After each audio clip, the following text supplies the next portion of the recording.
Okay, so let's get started.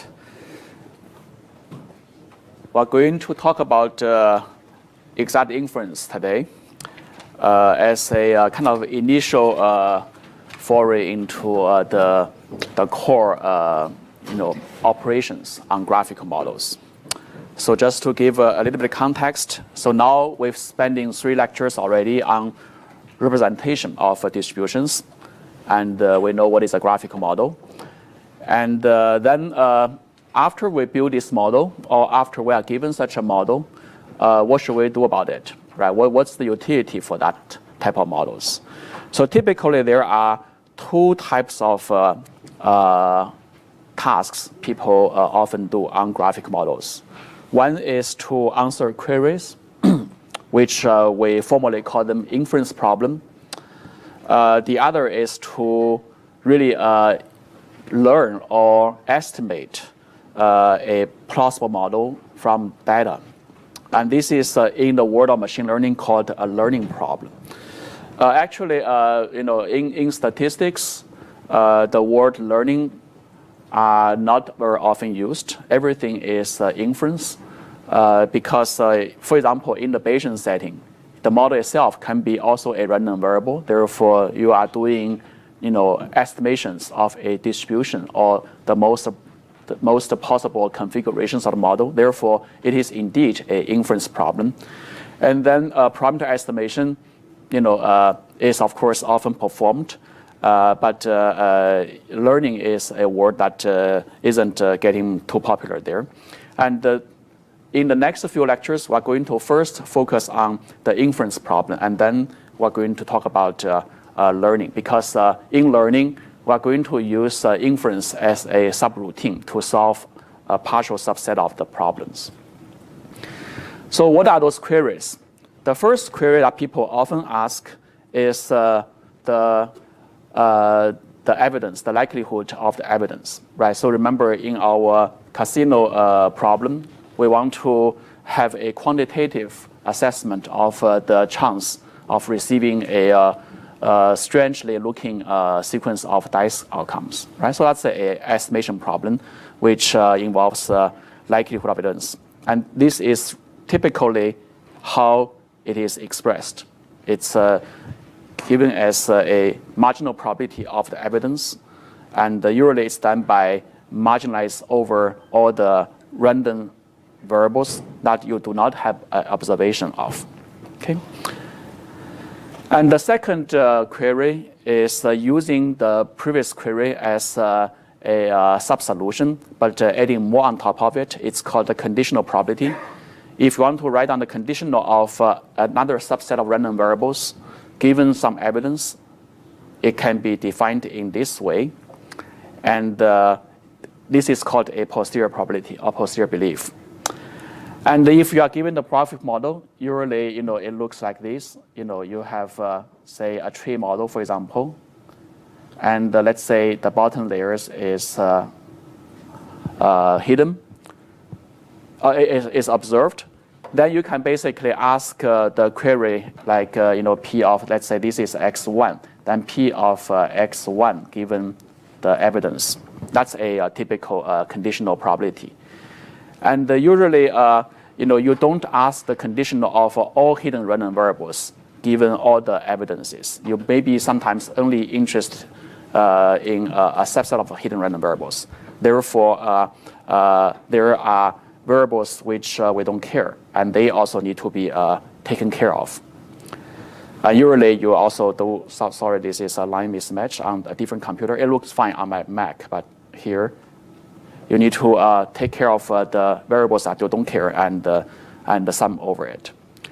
So what's the utility of these type of applications? Well, they were often used to answer various queries, such as predictions and diagnosis. Predictions that you have evidences already, and you want to make a prediction of the possible outcome. And here, actually, you already see some value of the graphical model in making this query a little bit more manageable. Here, we can write down P of C given all the evidences. And now that you know the conditional independence properties in the graphic model, how you can make this query a little bit more friendly? Just by inspecting the graph. What? C is independent of A given B. Therefore, it entails to what? Right? So that basically makes a smaller calculation for this conditional probability. And likewise in here, we have the hidden random variable that you want to query about as the predecessor of the nodes that are observed. You can still write down B of P of A given B and C. And what does this equal to? Given B, right? So again, writing graph is making such a thing quite easy, especially when we have big graphs. You don't have to either index or search or compute on all the data that you have, as long as your model tells you that there are some conditional independency within it. And this is practically very, very useful, and also give you a formal justification, not that you just choose to ignore certain nodes. If you have a social network, based on which I'm recommending friends and so forth, these kind of properties are especially important because you don't have to look at the entire network for recommendation, right? So are we doing that nodes here, nodes which are given? What's that? These nodes here? Mm-hmm. Mm-hmm. Yes, they are called observed random variables. Yeah, I shaded it just to indicate this distinction. Yeah, and even in modern paradigms such as a deep belief network, if you follow the genuine probabilistic or optimization semantics underlying the network, then representation learning embedding is also an inference problem, right? Because typically in a deep neural network, you have the bottom layer being observed, which could be pixels of an image. Then you probably saw many papers showing you this kind of illustration where when you actually build a number of layers on top of it, each one will be corresponding to different granularities of the features, right? This could be filters, and this could be edges and other graphical image components, and then objects and so forth. And they could be also viewed as hidden variables. And then what you do is to really make a inference on top of it using certain algorithm. So that's actually why this is a very interesting query. A third query is very similar to the second one, but it's as complicated, but with a slightly different twist in terms of the outcome. Right? This is called the most probable assignment, sometimes in statistics known as the maximum a posteriori configuration of certain random variables given the evidence. So you are basically doing a argmax of the hidden variable, rather than just taking this entire expression as the posterior distribution. You want to actually do one more step out of a distribution, which one has the biggest probability mass. Okay, and that's also very interesting because after all, you want to give maybe a specific recommendation, maybe just one out of many possibilities, and which one you get. Obviously in probability we get the most probable one to recommend. And there are some, these are potential applications. You can see classification is actually to figure out the best label of a single variable or the best joint label of multiple random variables. Or sometimes the best subset of a power set of all possible ways of labeling multiple objects. So these are all, variations of what we know as a classification problem. Some of them can be solved by, a simple classifier like we learned in 701. Some actually requires a more sophisticated posterior inference using graphical models. And also you can, do answer questions like explanation, like in the deep neural network. figuring out the embedding and representation is a way of getting the explanations out, right? So that's also, and also the most probable explanation, for example. So here I have some interesting nuance that I want you to pay attention to. The way to answer an MPA problem very often depends on the way you ask it and also the context of this problem. For example, I have a joint distribution in here.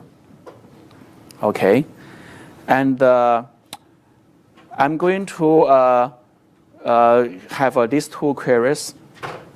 Okay, and one is basically,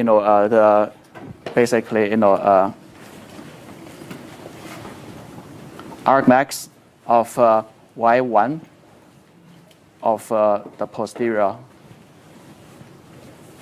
of y1 and y2. We have two random variables. And the other is the argmax of y1 and y2 given the same distribution. Now let's answer the second one first. What is the answer of the second one? Let's call the answer a y1 star and y2 star. What is that? What's that? 0, 0, because you can just read it off the table, right? So it's 0 and 0. How about this one? The y1 star.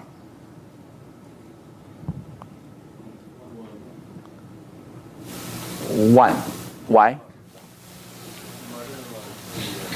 Basically, these two rows all has y1 equal to 1, and if you add these two rows together, it gives you a mass of 0.6, which is bigger than the other way around, right?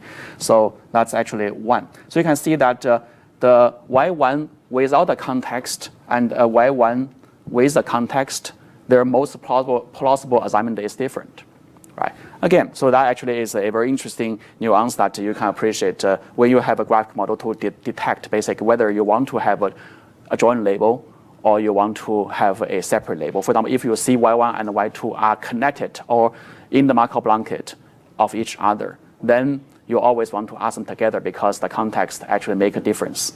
But if you are de-separated, then you can just care each of them individually.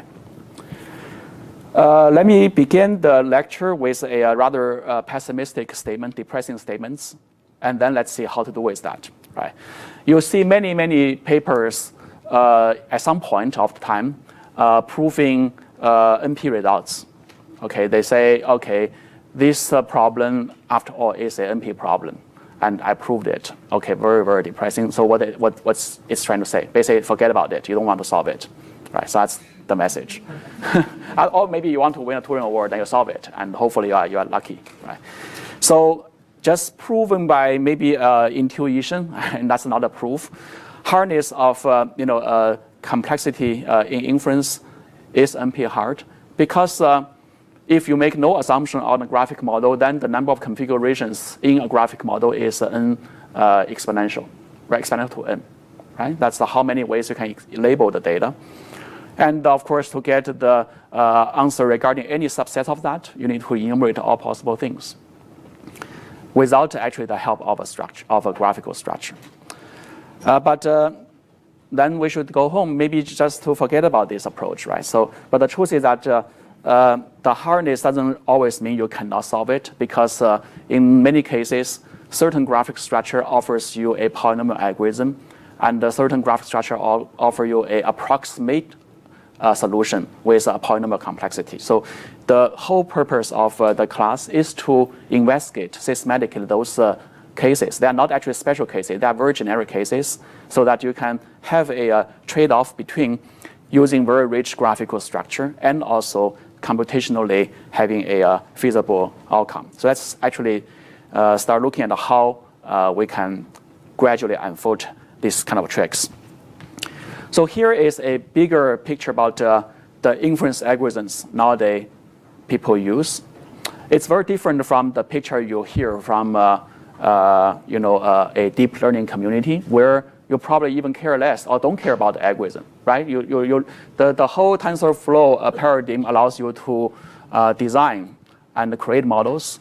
You don't even need to do differentiation. You don't need to worry about the algorithm. There is a brute force thing that take care of the computing, which is great. But unfortunately, such a luxury isn't available for many other models, and also there are many problems which require other models to solve. So that's why inference is still a very interesting topic even now, I believe. And there are two big families of inference algorithms. One is called exact inference. You are guaranteed to get the exact answer, theoretically guaranteed, which is entailed by the model. And the other is called approximate inference. And we have these names, variational methods, MCMC, which are practically more often used, but they have a various different capability of approximate the true answer. And we want to, of course, understand how close they are to true answer. Are they really useful and reliable, right?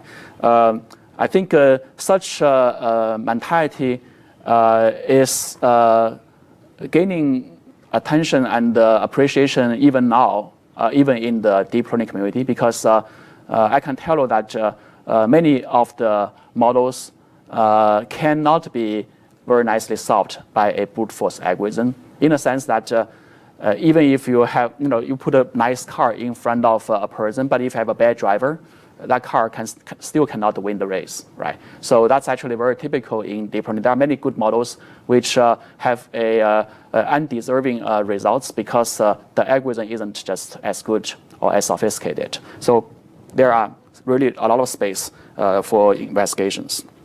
So let's begin with the simplest example to inspire basically why study inference algorithm at various structure gives you advantage. So let's begin with a simplest model, which is a chain model. Again, you can always map it to some practical stories. Say, in this case, a biochemical story where a sequence of molecules are activating each other and causing a consequence, right? And let's say our attention is only on the last random variable at the end of the whole thing. And I want to ask, what's the likelihood of this molecule E being active? It's a binary state. So how to answer that given this graphic model? Well, you can see there are a sequence of predecessors which can turn on and off and so forth with different probabilities. So regardless of all this, what is after all the final probability of the last node? And this query can be easily answered symbolically or algebraically with such a calculation. In fact, statisticians don't even treat this as a problem that is worth any intellect, right? Because you can do marginalization over all this. And it's very easy to write down an equation like this, and that's done. And how expensive is this marginalization?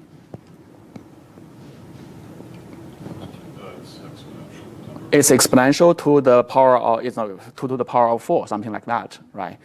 And now, yeah, you can always, I can always, beat, a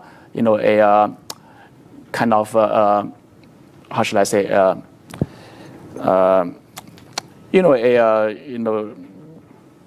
symbolic kind of solution like this by having a very big chain, like 100 nodes, right? And then suddenly the computation is not easily doable if you have such a big sequence of summations.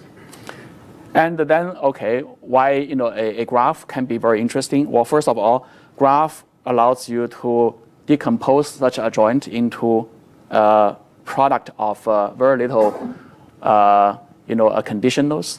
Each of them is containing just a pair of random variables, right? And that's called chain decomposition. And how can we benefit from such an expression? Well, let's first see how we can smartly do the marginalization. If you look at all the summations in here, okay, obviously they are touching each random variable that we want to eliminate or want to marginalize one by one. And say we want to touch the outermost one first, let's say maybe the innermost one first, A, right? So basically it means that hold everything together, everything else but A, a constant, and I'm going to, change the A, to its different values, and then we're going to record the possible outcomes. You could basically hold everything together, like is B, C, D, E all together, and with all different configurations. There are 2 to the power of 4 of that, and then just change only but A. Okay, only A. And then record all the values of a joint probability of B, C, D, E. That's one way of doing it. That actually is exactly the reason why it's exponentially complicated. But if you look at the joint, it's actually taking this, where not all the terms even has A inside it. Therefore, when you are enumerating over A, you could move A actually inside to only the terms that is affected by this summation, right? And this will lead you to a term which becomes what? It's actually a term that is now, after your summation of A, it's a term only of a function of what random variable? Of B, right? And in fact, it's actually equal to P of B. Sometimes it doesn't have to be equal to P of B, but it's actually a function of B basically only. So you have one less random variable. And all these other terms had nothing to do with A anyway. So we will just leave it outside. So in this case, once you do this, what you get is now a summation over the remaining 3 random variables, and the A is gone. You eliminate it from the summation, right? And then, because this whole thing now is taken care of with phi of B, and we can basically plug in back here, and now we have a new summation, which is over the remaining terms with no A left, and now we worry about the B, right? And we can bring in the B into somewhere. Let's say this term has a B, this term has a B. We can actually just group them together. Do I have a slice? Yeah, it's in here. We just rearrange the term a little bit. And this guy will produce a function which is only over C, right? And then we can bring it back to here. And then we end up with only 2 more terms to sum. And the B gets eliminated. Right? So this is actually a more kind of ordered and a systematic way of performing the summation without just arbitrarily rotating over the joint configuration of 4 random variables over the big table. So why this is interesting? Because you can do this trick on and on until you have nothing left but only this. Okay, you just eliminate one by one. And each time, what's the cost you pay? I actually wrote it here, right? So just go back. When you compute this term, how much cost you pay?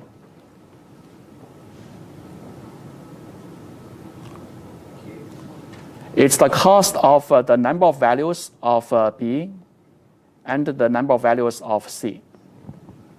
Right? You basically need to touch upon all their values, and you end up summing over the B's. And in the previous one, it's the cost of B, the number of configuration of B and A, right? So in fact, you can probably convince yourself that in each of these elimination steps, the cost I pay is always just the multiplication of the number of values can be taken by this adjacent pair of nodes, which is quadratic. Okay, and then how many times you eliminate? You have only n nodes to eliminate, right? Therefore, that's why you have an operation with this cost, which is lower order, second order polynomial. This is to contrast the naive way of computing the marginal, which is exponentially expensive over an unstructured joint distribution of the 5 random variables. Right? So that gives you the hint. At least for a chain model, if you do elimination based on certain ordering, you can attain a complexity that is only quadratic to the number of nodes, or to the linear to the number of nodes, and a quadratic to the biggest configuration of the nodes. Yeah. Question: why evaluation has a complexity of n to the k, not k to the n. I just explained, right? Because if you look at this term, this particular thing,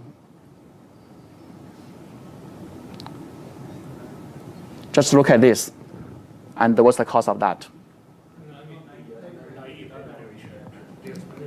Oh, the naive evaluation. Okay, the naive evaluation is coming from here. Naive evaluation is here. I make no assumption of the model. What's the complexity? Each value should take on k.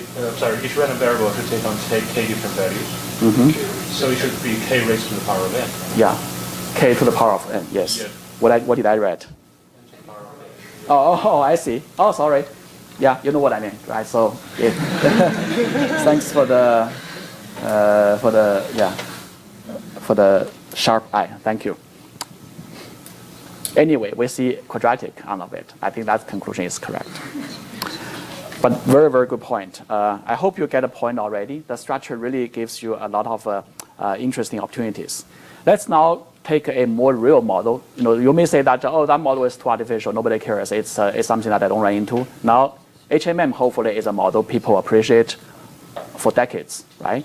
And one key step in HMM is to ask the conditional probability of a hidden state given the entire sequence, right? And again, the way to make it work is to do these gigantic summations, okay? And over this joint as a HMM. But we knew that in HMM, using the factorization law, we can decompose the joint into a product of these guys. Right, so we'll have these guys. Now let's see how this affects our complexity of inference. Okay, so I will do some writing here. So let's again sum it one by one. Let's say we want to keep until y2, y3, yt. Remember, in here you can notice that there is one thing left out. yi is left out because this is something that I need to treat it as a query. But all the rest has to be summed out. And what I'm going to do is that I want to bring in y1, okay, inside and take care of it first. So let's see, which term in this whole thing that contains y1? P of y1, P of x1 given y1. Do I have anything else? P of y2 given y1, right? And we're going to do y1 here. And everything else should all stay here. Okay. And if you just sum over this, this will lead you to a term which is a function of what? x1 and y2, right? In fact, if you write a little bit further, you will recognize that this one actually has a probabilistic interpretation, which is the joint probability of x1 and y2. Okay? All right, so y1 is gone. And we are left with a term which starts from y2 now. Okay, so now let's think about starting from y3. Okay, and we start to do y2 here. What are the terms that contains y2?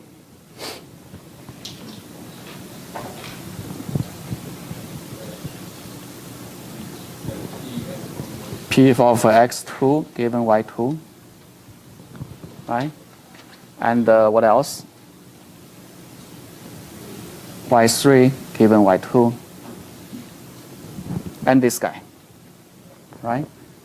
So we can bring in.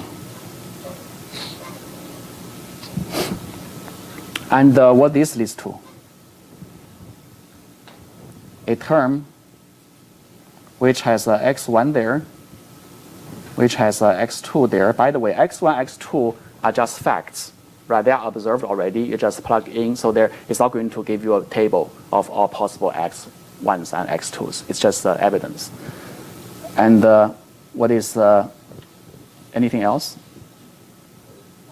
y3. y3 is a hidden variable with multiple configurations. So you can imagine that this guy m is a vector, right, of numbers, each correspond to a particular value of y3. So now y2 is gone. Okay, so you can do this again. So what's the complexity of here? You can just do an extrapolation. So now we actually invented an algorithm that is, again, quadratic, right? Linear to the number of nodes in the whole sequence, and quadratic to the states of every hidden variable, right? In fact, what we just did so trivially is a well-known algorithm known as the forward algorithm in HMM. You probably heard about the forward algorithms in HMM, right? And it's just as simple as elimination on the chain, okay? And let's also do another thing just to enhance your understanding. This time I'm not going to do it. You do it for me. Okay. I choose to do the reverse. Okay. Why we have to start with y1? How about we start from yt, capital T, from the tail? How about we get rid of this first? So here I'm going to write down y1 all the way up to yt minus 1. And now you help me to write down this part. What do I have in here?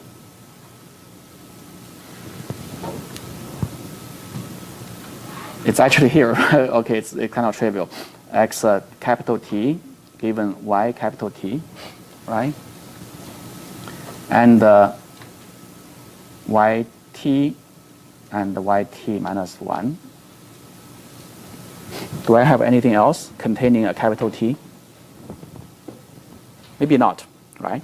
So then do the summation. It gives you a term which is now, let's call them m prime to be distinct from the m terms that we used in the previous slides. It's a function of what?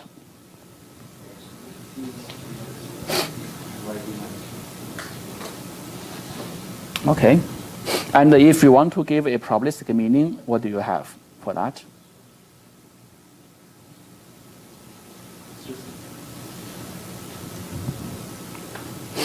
Yeah, the drawing, or it's conditional? It is conditional, right? Okay, and in fact, you could just continue and start looking, and you will find that there could be later Tm's, which actually becomes some kind of a subsequence of x t all the way to t given y of t minus 1, something like that. Okay, you can actually just show to yourself. And this is another algorithm in HMM known as the backward algorithm. You are basically eliminating the nodes from the tail. And each time you have an intermediate term, which is now the conditional probability of the later half of the sequence given the latent states that you are hitting at present. So you can see this term m in here takes the semantics of a conditional of a partial sequence given one hidden state. And the previous one, the m message or the m term, is taking the semantics of a drawn probability of the first half of the sequence given and also the latent states of where you end at the first half. Okay. So interesting semantics. The intermediate terms may take a different probabilistic meaning, but they can be iteratively computed based on either the predecessor or the descendant. So this is called the forward algorithm. And this is called the backward. So we're not going to have an HMM lecture in the future because you know this algorithm already. Okay, it's a very, very easy algorithm that one can derive. It was treated as one of the major inventions in the 70s. Why it was a major invention in the 70s?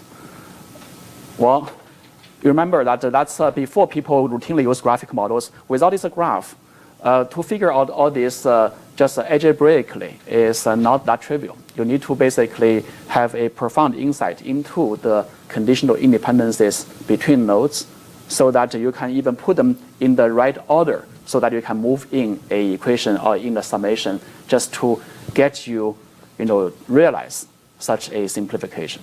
Right? So graph model is very, very, when we actually routinely use graph model, you can see that deriving a inference algorithm that works can be rather trivial. Or you conclude that there are no algorithms that can work is also trivial. I'm going to tell you how to do that down the road. So determining possibility and determining impossibility, both are feasible now with the aid of a graph because it makes a very visual and very intuitive complexity argument for computation.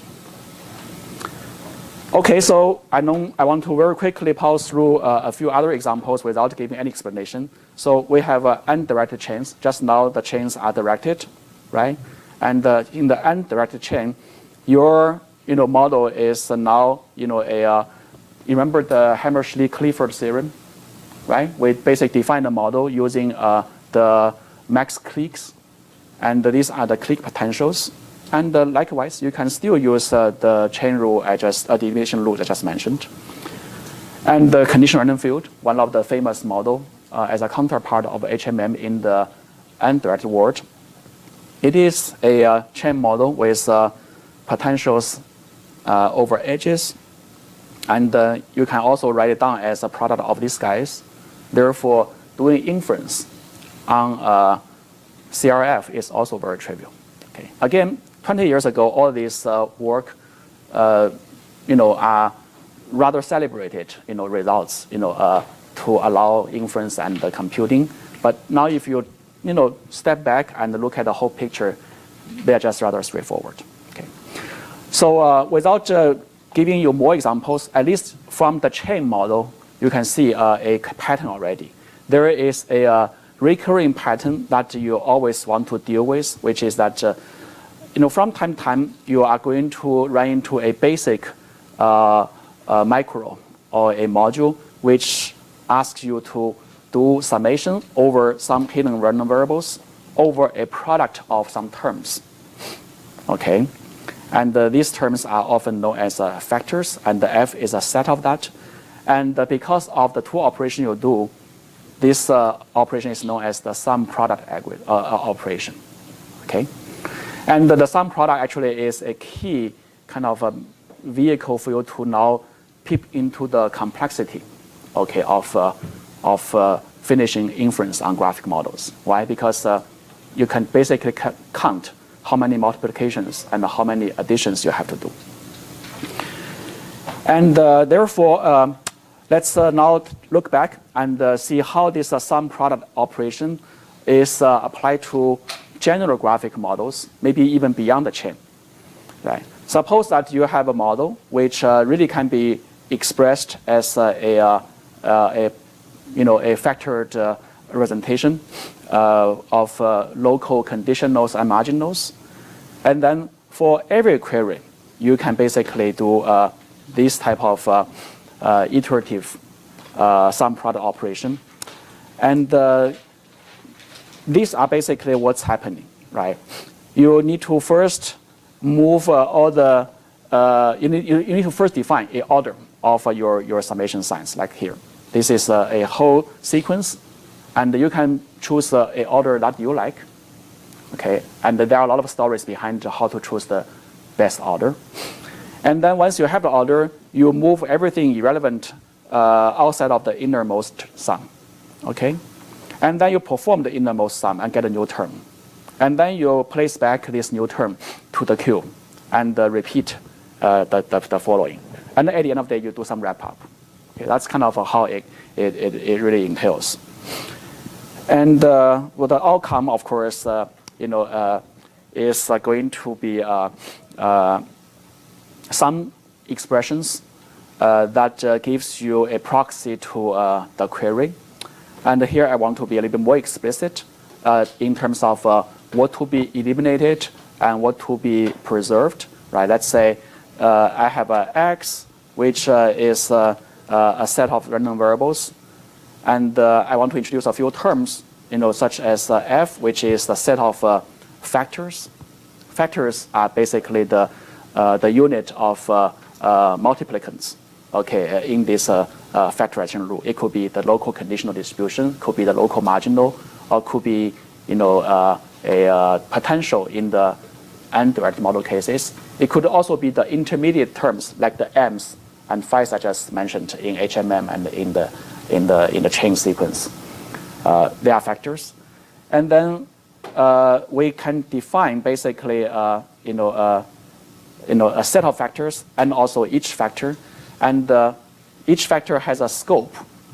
What does that mean? Because in the factor you have a set of random variables, right, which is defined over. In the HMM case, it has the two adjacent random variables, and we call them scope, and they should be included in the subset of random variables, right? And then, of course, we define queries, and we define the z to be the queries to be the variables to be eliminated, and then the resultant is basically this. You are going to be only having, the query term defined on query with all the don't care random variables eliminated. So that's one thing, and just for the sake of being very systematic, I want to say a few more words about how to deal with evidence. So evidence is, naturally treated as non-random variable, not random anymore. They are clamped into a value. Therefore, you may need to just imagine a different operation, because here we have the sum product operation. But where is the value? Well, maybe it's a table look after operation, or some other actions. But from a programming and the implementation point of view, if you want to have a generic algorithm for doing inference, you may want to reduce the number of different operations. So here is a trick known as evidential potential or evidence potential, which basically allows the evidence to be incorporated into any given graphic model, again using the sum product rule. Okay, so suppose that I see a random variable to be taking the value of this lowercase, and then I can always define a evidence potential in the form of a Dirac delta. Okay, and it is one if my random variable is equal to the evidence, and zero otherwise. Okay, and then you can multiply all such evidence random variable potentials together. Okay, so that you can really just sequentially apply this delta function to all evidences to make sure that the outcome is only one when all the evidences are respected. Okay, and so this is a product action rather than a sequential table looking action, in checking evidences. So therefore, you can essentially, at the end of the day, treat the evidence as just, one more set of factors, okay, which are these factors, into the original, representation of the graphical model, and then generically apply, some product operation as a way to do inference. So here, basically, there is no trick, no magic. It's just a mechanical way of clamping random variable to evidence using the sum product operation. Okay, so with that, I can actually come up with a very, very easy elimination algorithm. Okay, that allows us to do inference. Okay, on a graphical model using the following four sets of operators. I'm going to give you a very quick. Basically, given the graphical model, given evidence, and given the set of random variables you don't care, and then given the query, you basically can call these four functions, and then finish, the inference procedure just automatically. Okay, let's take a look to further appreciate how it works. You need to first initialize the algorithm. Okay, I have a G graphic model, and I have the Z, which I don't care. And then the first thing you do is to determine a ordering. Okay, and suppose that we have an order. We do a guess. In fact, one of the values of the graphic model is for you to visually determine an algorithm. For example, if you see the whole thing as a chain, the ordering could be very trivial. It could be either head to tail or tail to end, rather than anything in the middle, right? And then you initialize a queue. Okay, let's say let's use a stack, for example, and this stack we call it F, and then in each of them we put the potentials out of there. Okay, these are the full factors, just like in the factorization rule that you used before. Second step is to call a macro called evidence, and these are just a new set of potentials. So you add more in here, delta, and so forth. So that's your whole stack. Okay. Now you see the kind of the beauty of using how we treat the evidence potential, because it gives you this sense of homogeneity or universality, right? Okay, now we are ready to kickstart the sum product algorithm for elimination. So you call a subroutine like this. Your input is the set of the stack of factors, and the variables that you want to eliminate, and the ordering. Okay, and every time, here is how it worked. For this sequence of variables in the Z, that's actually based on an order, right? You are going to, every time, call this subroutine, eliminate one random variable. Okay, the input is the set, and also this particular one random variable to eliminate it, and then it will return a new F. Okay, and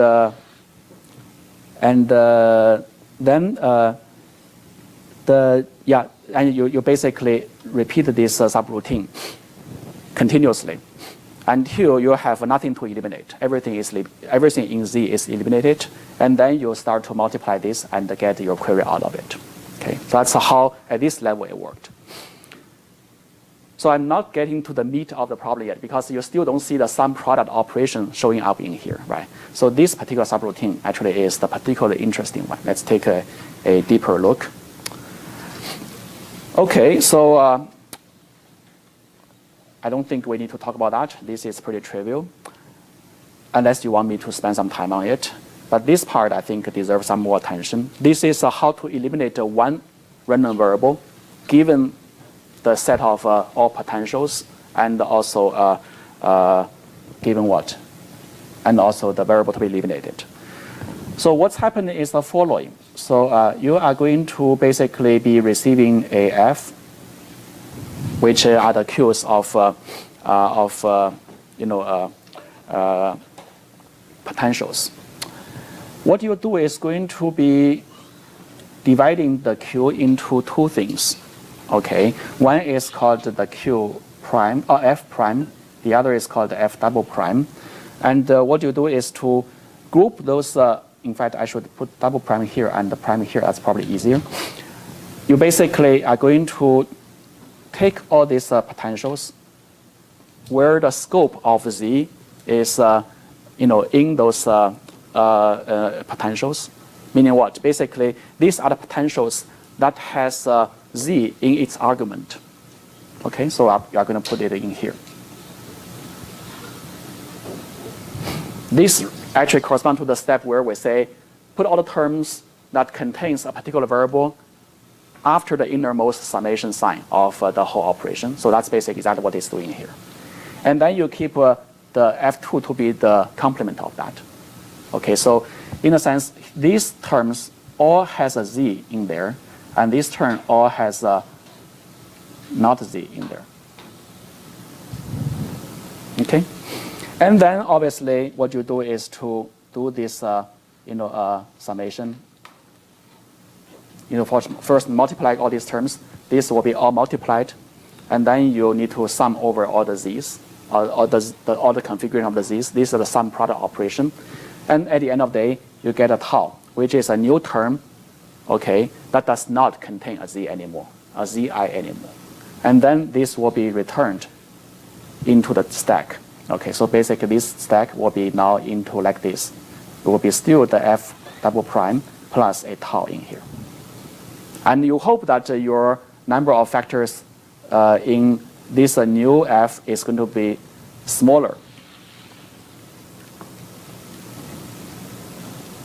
Okay, so this one will be fewer than the factors in here. Therefore, you eliminated the few factors. And you can see that once this routine is continuously called, your stack will be shallower and shallower until you basically run into only the factors that has no more random variable to be eliminated. And then you exit and return to here and compute the outcome. Okay. So this is an algorithm called elimination algorithm. And a number of utilities of this algorithm. Okay. First of all, actually, by the way, do you have any questions up to this point when I present this? I want to pause a little bit to get some questions out of you.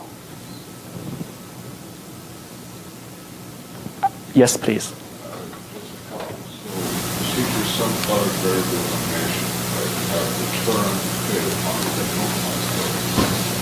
Can you speak louder? Sure. Could you go over the last 3 points of procedure some product variable elimination? The last 3 points. So basically here. The other side. This side. Yeah. Oh, so you are saying that after I finished the sum product, okay. After I'm done with the sum product, what I get are the bunch of factors which does not have anything else to be eliminated, right? And then this basically, is a product of remaining terms which is proportional to the query that I want to answer. So I'm going to do some normalization using here to turn in the probabilities.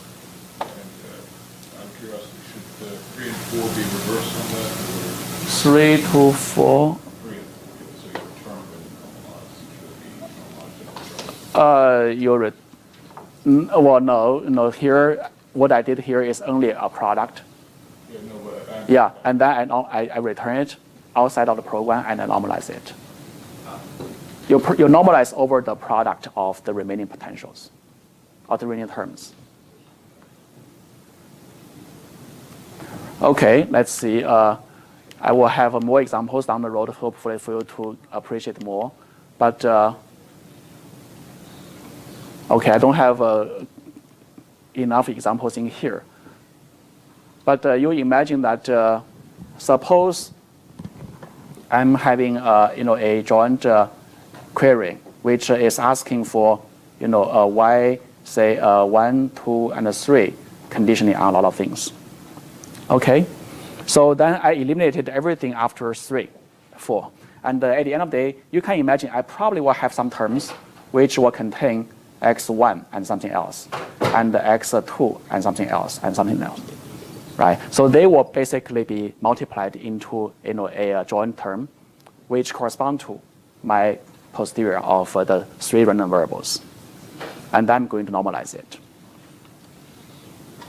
Right, don't always assume that I have just one query random variable. Even in fact, one query variable, sometimes there can be multiple conditionals or factors that contains that particular element. So again, you go home and digest it, because this is treated as a mechanical operation, and you will probably play it with a few real examples, and you will see actually why this will work. That takes some time to digest, but hopefully I achieved my goal of explaining the mechanical operations. You know exactly which step is doing what, right? Hopefully, and also you know it is implementable. Correctness, I kind of explained a little bit by examples, and you can actually use more examples to explain that. Okay, how about that? And then if you still get a problem, then let's do it in office hour and the homework. I was actually hoping for another question, but you didn't answer. You were nice to me, actually. Because when I present this, am I sounding too optimistic? Because I did say that this applies to all graphical models, and it is a automatic and standardized program to address inference problem. And I also said at the very beginning that the inference problem is NP hard. Am I going to win a Turing Award here? Yeah, okay. There are a couple of issues, in fact, in here. Yeah, you said one thing. I didn't. I was being hand wavy on where do I get the ordering, right? And there are other things. This could be exponential line. Exponential could be where it can be. Where? Let's say this is one factor, like one big factor. Okay, and so you already foresee that you could have one big factor, which is say, well, if you have one big factor which is smaller than the original graph, at least theoretically you are getting reduction already, right? But I think you are guessing maybe there could be irreducibility that my factor can be as big as the model itself. That's actually can be possible, okay? Or it's a constant factor of the original graph. That's also possible, right? So here there are a number of things which actually is kind of brushing the details under the rug. Yeah, ordering is one thing. So here I have one problem. And in here, I also have a problem, okay? Because it's not guaranteed that your factors is always so nicely kind of identified, like having a quadratic complexity of two nearly adjacent states and so forth. Okay. In fact, these two things are coupled. You are going to see in a very few minutes. There are examples where the ordering do change the size of the factors. Okay. But again, up to here, as long as you understand this algorithm, you can repeat it, you can implement it, that'll be good. I'm going to move on and tell you some special cases. I want to begin by this message first. So the algorithm just I showed, one of the virtue of that algorithm is indeed for you to now explicitly inspect or examine the complexity of an algorithm rather than being very hand-wavy. So, oh, this is exponentially complicated and so forth, but without being very, very explicit about where the exponentiality comes from. Right? So here, at least from that algorithm, you can analyze its complexity. Suppose that an order is given, and then what you are going to do are these two operations. One is a summation of a term over the configuration of a particular random variable to be eliminated. Let's call it x here. And the other one is a multiplication of all these factors, okay? And you need to keep basically the multiplication as the intermediate results. And obviously, all the configurations in this pair or in this random variables being touched has to be touched upon to save that outcome. And you can actually go through the number of multiplications and additions one by one carefully and even compute the complexity out there, which I actually given here. For example, in this particular case, each value basically of the YC basically is C is the subset of random variables captured by a particular factor that co-occur with the query X, okay? And then for each of its value, and also for each of the value of X, you need to basically do a multiplication.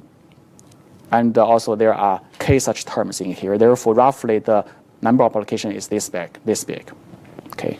And likewise, you can derive the number of additions out there.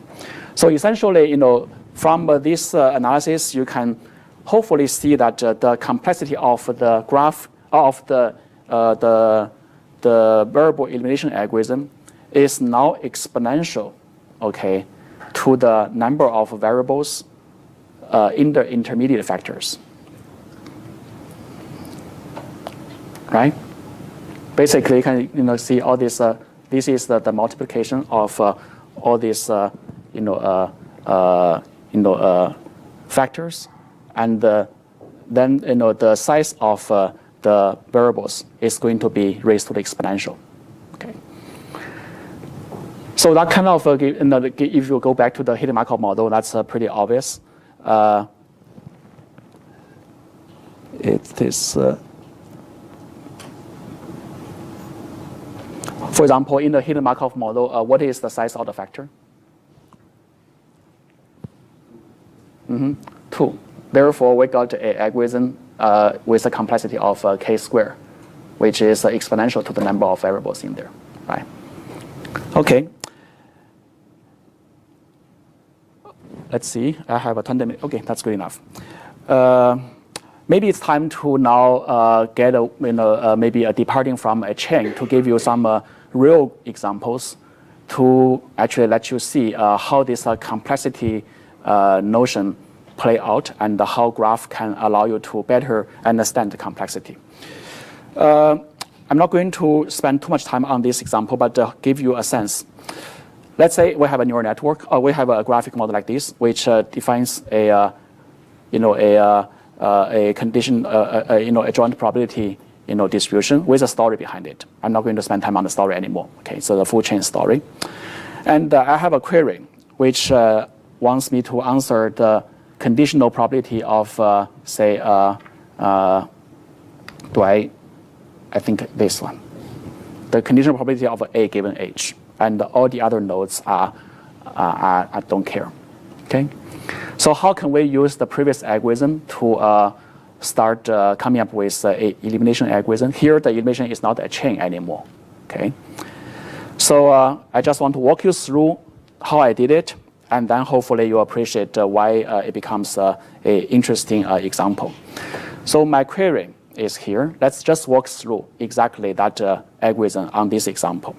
And I need to eliminate these fellows. I'm going to initialize my factor stack with all the factors in here. Okay, so just literally following that procedure. I need to choose a ordering. That's kind of mysterious. Well, I have a graph here. I'm going to just choose a trivial ordering from bottom up, so H, G, F, and all the way up. Okay. There are some places I could have alternative choices, but I made my decision here already. And let's see how we're going to kickstart the whole elimination of all the nodes. First of all, we have evidence. H is observed. We're going to introduce a evidence potential like this. Okay, and do some product. This is a product, and then this is a sum. And after eliminating H, I got a term which is a function of E and F. Clear about that? Just mechanically. Okay. And that's as a result, in fact, I'm also keeping a little graph here to keep track about what I did. Just for fun at this point. There are utilities later. Okay. So compared to this graph does not have an H because H is get rid of. But it also has one more edge in here, E and F. Why? Because I create a new term which contains E and F. Therefore, these two things are now becoming coupled. So I literally use a little graph here to keep track about my algebraic operation. Okay, get rid of a node and connect the remaining nodes which show up together in the newly formed factors. Oh, okay, very good question. I just wanted to be indirect because it is keeping track of my operation for now. In fact, down the road, we can. There are some other meanings for it, but for now, I'm tracking it basically. Okay. Again, this graph has nothing to do with this one in terms of probabilistic semantics. I'm just trying to do mechanical recording of my operation. Okay. One thing I probably want to deviate a little bit. You guys, when you think about all this, and you are trying to be a human, you basically ask the right question, why this is not directed, and what is the probabilistic semantics on that, and so forth, because you have a lot of background knowledge causing you to ask all this. A computer cannot ask this, and a computer cannot act based on this knowledge as well, right? So we need to have a program which is runnable on the computer and based on the computer's knowledge, right? So what I did just now has basically no fancy semantics and everything. It's a mechanical kind of a sequence of steps that a computer can blindly execute. And then our goal is to prove that it works. Okay, that's actually the whole thing about more autonomous inference style. Okay, so we have a new term And now we are going to update this stack of factors. Okay, now it's back there. And we're going to choose the next one to eliminate, G. And okay, we have only one term here that contains G. We're going to eliminate it, which results in a factor which is a constant. Okay, and graphically, G is gone. Okay, and no new term is created, therefore no edges are added. And then F, okay, I'm going to pick out from the stack all the terms contains a F. And I'm going to do this sum product, right? Product and the sum and a new term which contain not only E and A. Let's see what happens in here. If you compare to here, F is eliminated. And a new term EA is created, therefore E and A has to be connected, right? So that's pretty much how I execute the elimination algorithm. At the end of the day, I'm going to get fewer and fewer nodes until I basically get a term that only has A. Actually, that answers your question, right? Now I have, at the end of the day, eliminated all the things I need to eliminate, and I still have multiple factors that contains my query random variable. I multiply them, okay? And then I'm going to do a summation. That's outside of the iteration loop. Right? Again, very, very mechanical operation. And that's a run of the elimination algorithm on a non-chain graph. So what's the moral there? Well, the moral, first, it worked. Okay, it gave me the right answer. The second moral, I guess you probably sense that already. I still was hand-wavy about one thing. I kind of assume magically there is an ordering that's given, and I say that I can get it from inspecting the graph. True, let's do that. And but then let's see what actually happens, on the graph during the operation. First of all, what I did is that I use a graph elimination algorithm. I can actually map exactly what I did in the algebraic elimination to a graph elimination algorithm, which you already saw, but now I'm going to repeat it. Someone asked why is an undirected one? Well, because that makes my operation a lot more simple, and also it is faithful to what happened algebraically. So I turned the original graph into a moralized graph, undirected, and connecting the parents.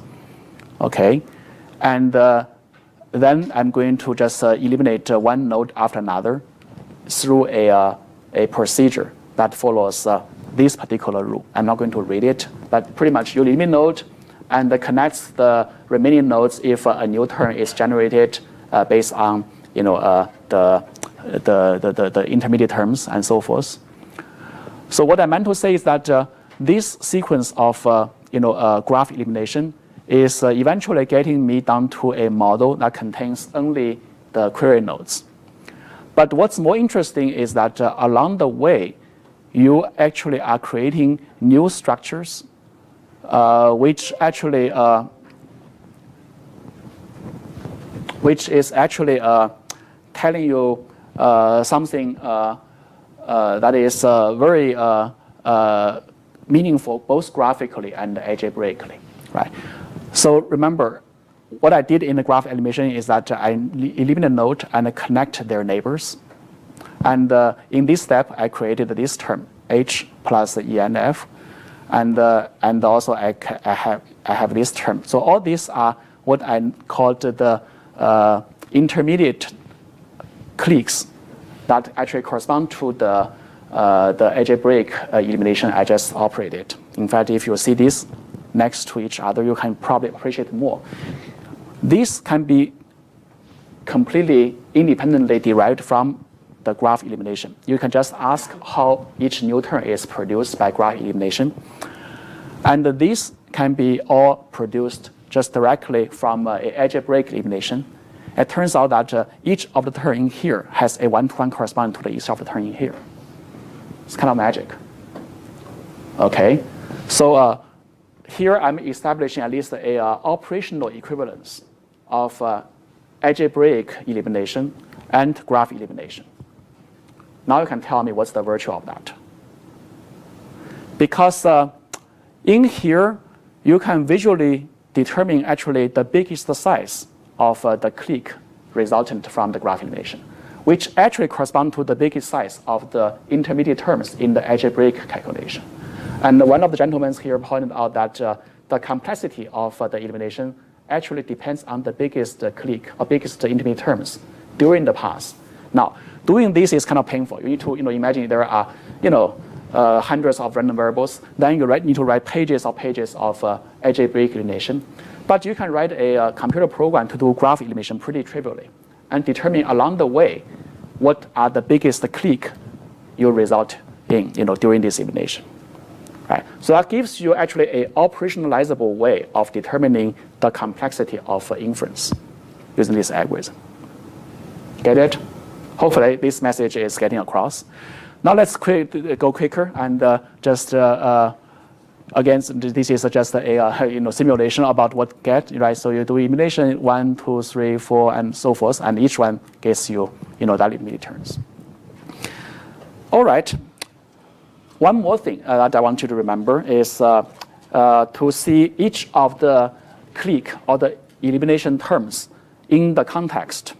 In fact, all these cliques or terms can be connected through something called a clique tree, just by drawing an edge whenever the two cliques is sharing, a subset of random variables. Okay, and then you will find that by following up the elimination order in computing the intermediate terms, you actually get this kind of actions. It starts from here. You compute this message first. You compute that message first. And then you are going to compute this message and that message. It looks like passing a message, okay, in some way along the edge of the clique tree. And the form of the message is actually taking these sum product terms. Okay, so the elimination algorithm and also the corresponding graph elimination as expressed on a clique tree is actually graphically telling you what's happening, in the dynamics of, intermediate term computation, and it actually gives you hopefully a sense of passing a message on this graph. And very soon we're going to talk about message passing algorithm as a general, method for inference. But here you'll see actually where it comes from. Okay, doing elimination is like passing a message based on a certain ordering. And just to repeat, here, the complexity of this algorithm is already known. It's basically bottlenecked at the biggest clique along your elimination. Okay. So up to this point, I can start addressing the puzzle I just put there. Where does the ordering of the elimination come from? And also how it affects the complexity of my algorithm. I'm going to use 2 examples. Okay. So, there is a very popular graph structure known as the star structure, right? You have a bunch of nodes, and each of them is connected in this way, a star way. And let's say we have a model. You can make it directed or undirected, that's fine. But we want to do an inference of this model, okay? And you want to, maybe the inference is just happening on a particular query node in here, for example. And you need to eliminate all the other nodes. Imagine there are many more, okay? Imagine there are hundreds of such things in here. How are you going to do your elimination? And how are you going to do elimination of the random variables? From degree 1 nodes. Why? Now you have a simple way of justifying formally. You're right, but I want to see a formal justification with a sound argument why this is preferred.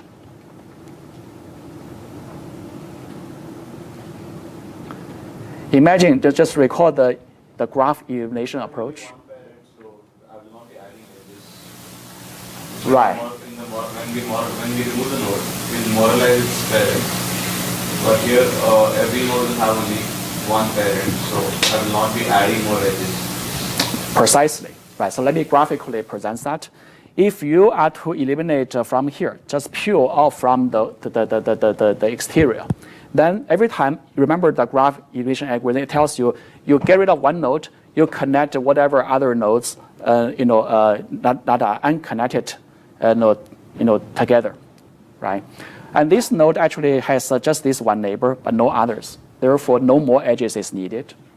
But if you want to remove from the middle, you are going to create a elimination clique, which is, so this is not get rid of. Then its neighbor, which is the entire rest of the nodes, has to be all interconnected.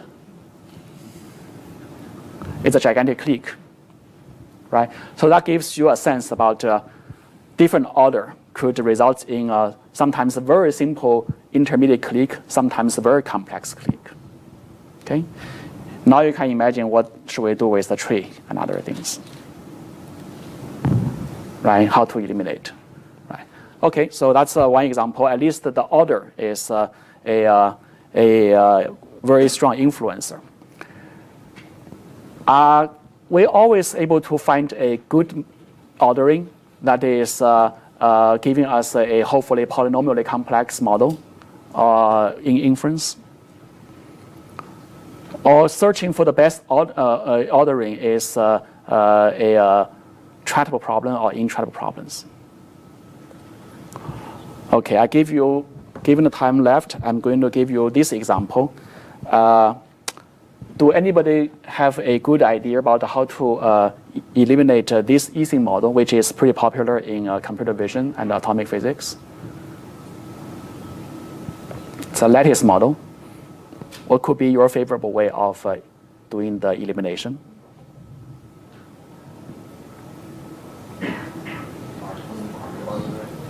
Okay, starting from the corners, we eliminate this one, and therefore we need to connect this one, right? And then what?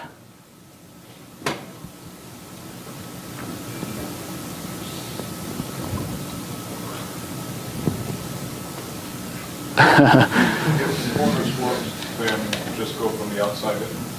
Okay, go from outside. Yeah, we have no choice. It's pretty symmetric, basically, right? So we may want to do this. Okay, fine. And then that leads me to connect what? This one, I guess, and this one, and what else? Yeah, roughly, right? You can, of course, next one do this, that's fine, but eventually you need to eliminate this guy as well, right? And this guy will cause what? Cause this and that, and anyway, quite a few guys, this to be. So you can kind of already extrapolate. At some point, you need to basically get an entire layer of the lattice connected, interconnected, right? So this is suppose that we have a graphical lattice which is just 100 by 100. This is a tiny image, by the way, not even big, 100 pixels. You're already getting a clique with 100 nodes in there, with 100 there, right? So still big. So there are models. In fact, there are many models. However smart you are in elimination ordering, you can still create a problem that is exponentially complex, and that exponent is also very big, not like 2 or 3, right? So that basically defeats my hope to get a Turing Award by this, because it's still exponentially hard, right? But now I'm getting an easier life, at least in explaining you why it is hard, because graphically you can see it. So the virtue of a graph elimination is to really understand the complexity of the inference problem a lot easier, and then discover an approximation to it at some point. You have a question, but I have 1 minute left. How about we save the question to off class?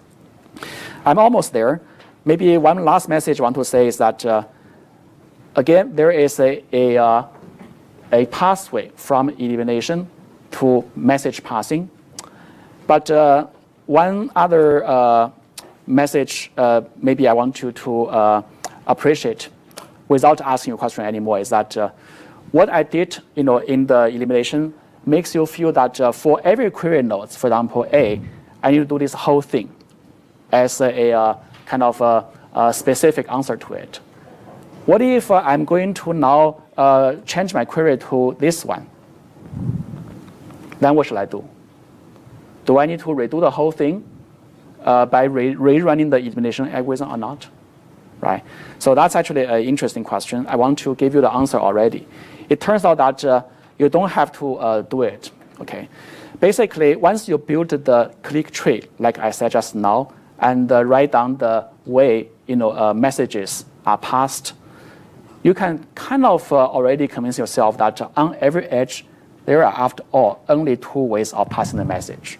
It's a local operation, either pass forward or pass backward. And as long as I follow a rule where the message is always written in this way, which is that if I pass forward, I'm going to build a message like this, which contains a factor of myself and all the factors I receive from the rest of the graph. Okay, and do it recursively. You actually need to only do minimum computation in computing all these messages and answer all the queries. For example, in this case, the queries becomes here. These are the messages. Okay, and remember, two messages here are already reused. They are the same as the message I used before.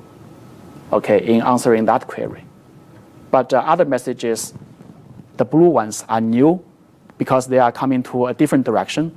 But once you compute it, it will be reused again if you answer other queries. Yeah.